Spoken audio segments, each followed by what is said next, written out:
Okay. So, let's say for example, we are to clean this firearm. When do we disassemble and assemble firearm? Bakit tayo nag-assemble and disassemble firearm? One is for cleaning purposes. What else? For repairing, if there are malfunctions in the firearm, di ba? Yes, sir. If we are about to replace one part. So yun, kung bakit tayo nag-disassemble, assemble. And before we assemble and disassemble firearm, we have to make sure that this firearm is safety. Parang pinakita ko na, that this firearm is safety for demonstration purposes. So ganun din. So kung mag-disassemble tayo, we have to make sure to release the magazine. That's the very first step. Tapos hindi natin alam, baka may laman yung chamber. So we have to rack the slide. Okay na ba yun? Pwede na ba yun?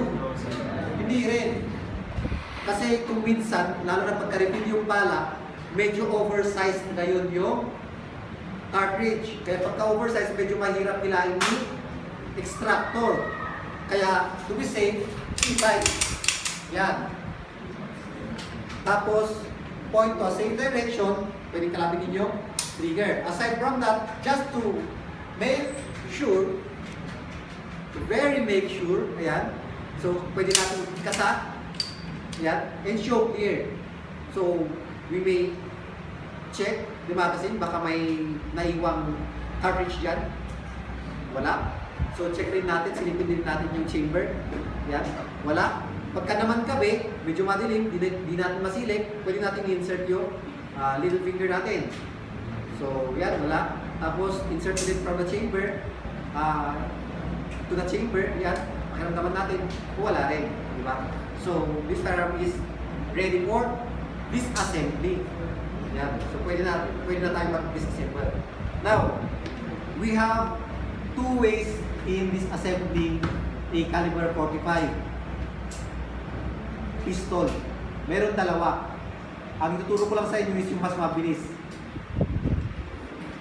Sige, papakita ko na lang din yung dalawa. Pero mas mahirap kasi yung isa eh.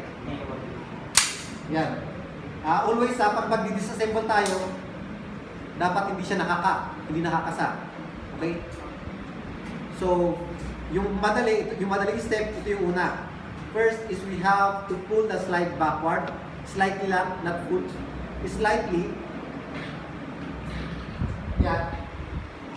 Until such time that this semicircle here aligns with this one. Nakalign siya dapat dyan. Dito. Dapat nakalign siya dyan.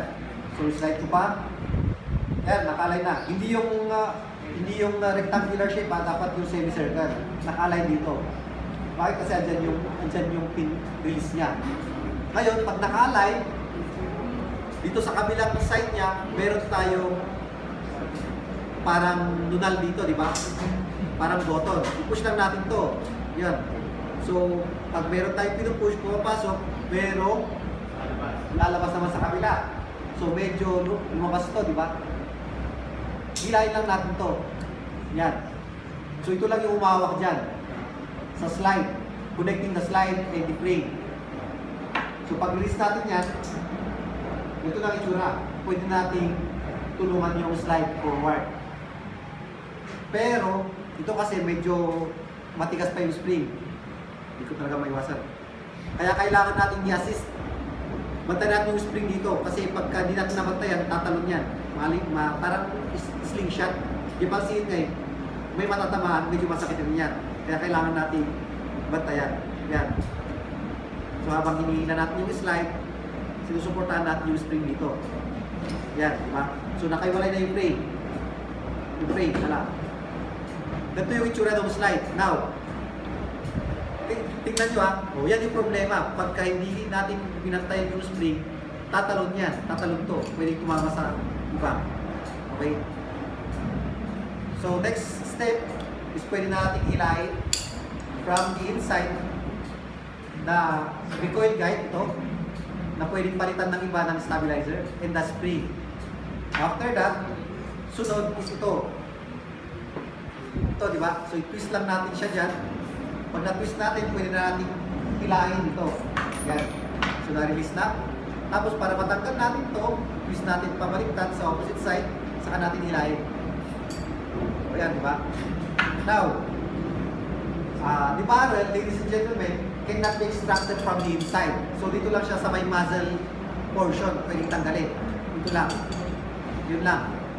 Diyan lang siya pwedeng tanggalin. Okay? Yun. So, disassembled na. We have minute parts here, but it's not advisable to disassemble it. Wala namang problema dyan. Maliban na lang kung malit na masyado pupunta yung firing pin, saka napalitan, pwede kailangan natin ng appropriate tools to disassemble the firing pin assembly. Now, in assembly and disassembly, we have a guide. What is that guide? What is the concept? Last part out, first part in. So in short, last out, first in. So kung ano yung huling tinanggal natin, siya yung muna natin babalik. So ano yung sumunod dito? Ano yung susunod dito na ibabalik? The barrel. So this is the chamber, the barrel, the bridge part. Dito banda, yung harang dito, yun yung bridge. So chamber, barrel, inside this, we have the bore. The bore of this pistol is rifled bore. Because we have smooth bore, di ba? Meron tayong smooth bore, meron tayong rifled bore. So may riffling. Yung smooth bore parang sa shotgun, malinis. Walang riffling sa loob. Ito mayroong riffling. Alam niyo ba yung riffling? Nakita niyo ba yung 007 James Bond intro?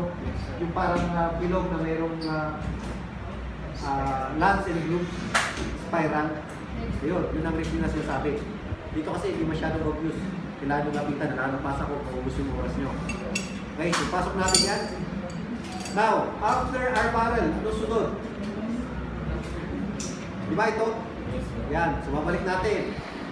So mayroon kasi siyang lock dito, so dapat magkasya rin doon. So ganyan ang itsura niya. After that, we have to twist this to the opposite side para magkasya ito. Kasi kung nakaganyan yan, tukado, hindi natin masushoot to, right? So we have to twist it the opposite side. Tapos pasok, tapos i-center ulit natin. So pag center, balik na natin yung recoil spring and the guide. So dalawa na. So balik lang natin. Tapos na pagbalik, ganito yan ha. Dapat itong semicircle dito nakapatong sa barrel. So dapat ganyan, hindi ganyan. Hindi nakaganyan ha. Dapat nakaganyan kasi papatong ko sa barrel. Bilog yung barrel eh. Ganyan.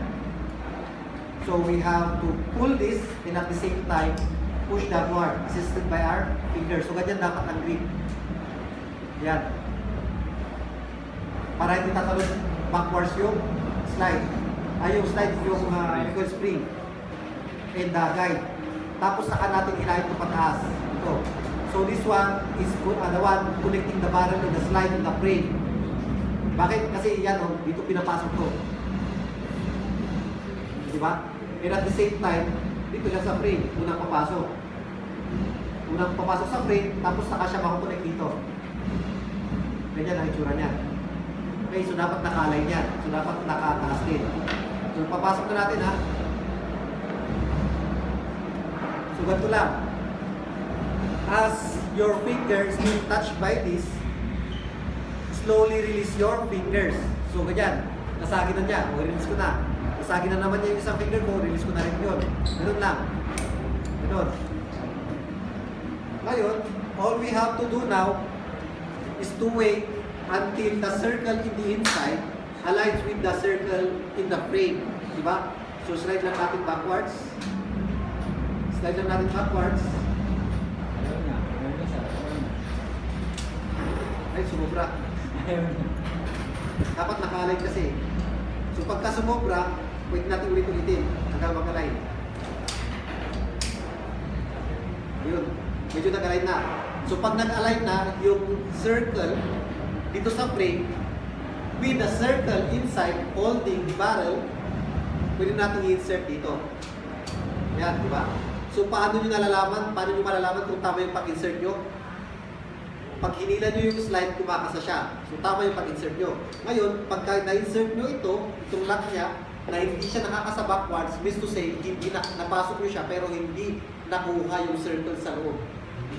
Yun ang problema nun. Ito yung sinasabi kong sinira ng mga previous student ko kasi napasok nila to, pero pilit nilang kinakasa, hindi nga makasa kasi hindi naka-align. Kaya medyo nabangkin yung utang na ito, replacement na to eh. Yan. Kaya yung pansasimple na sa isip, hindi worth it yung gastos. Yan. So, just like i-wind back, kailangan mag-align yung smooth semicircle dito sa may square, ha? Yan, di ba? Ganyan ang tsura niya dapat. So, with that, i-align lang natin to. Tapos, push lang natin. Ayaw. Baka di nag-align sa... Hindi naka-align. Ayun lang. Ayun, nakapasok na siya. So, ganito ang itsura niya. Lumabas din parang monal doon. Yung ham. So, yan. So, pwede nang ikasa. Diba? Ganun lang. Yung isang sinasabi ko na pag-assemble, disassemble ng caliber 45 is dito ang starting point niya. So, dito siya nag-umpisa, diba? Sa ating kanina, dito. Diba? Pero ito ang starting point niya. Yung isang step. So, we have to push this. Yan. That side. Tapos, yan. So, ito yung unang lalabas. Okay? Yan yung unang lalabas. At saka yung spring. Tapos, second, ito naman. Squeeze natin to the opposite side. Yan. Para mahila natin. So, ito yung pangatlong lumabas. Okay? Tapos, sunod ngayon yung slide.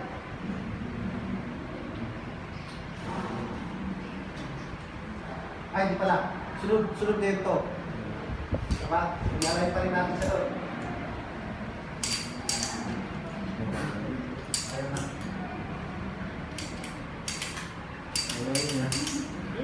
Ang difference kasi nito, pagkakasilong yung stabilizer niya, yung recoil guide niya, dito siya mas appropriate sa pagantong disassemble.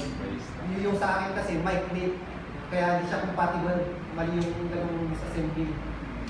Pero pwede pa rin naman. So yan, di ba? Nung na-align na siya.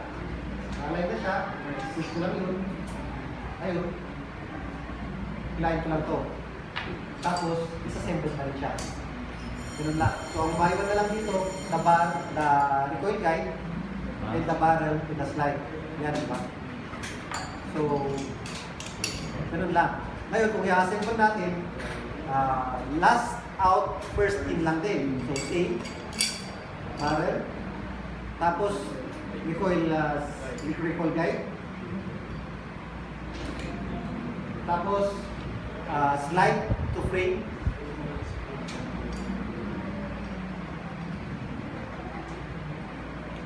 Ganun lang. Tapos, antayin lang natin na ma-align. Diba? Pag na-align, papasok natin to.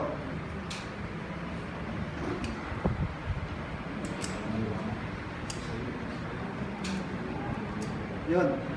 So, pag na-align, i-atras lang natin to.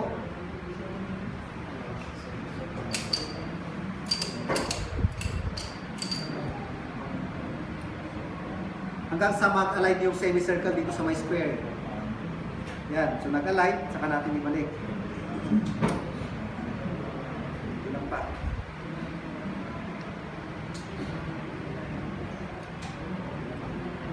Gusto ko na magkabarit. Yan, medyo natatagalan, di ba? Ito kasi slide use, compared sa mga nakikita nyo na pwedeng talasin mabilis, medyo napag-ano na yun, naka-design for quick assembly, disassembly na yun. Pwede nang assemble and disassemble within 5 to 10 seconds lang. Ito medyo matagal, medyo masisigit pa sige yung parts. Yan. So yan, after we have aligned this, ano susunod? Recoil spring, di ba? So recoil spring na, ipapasok natin dyan.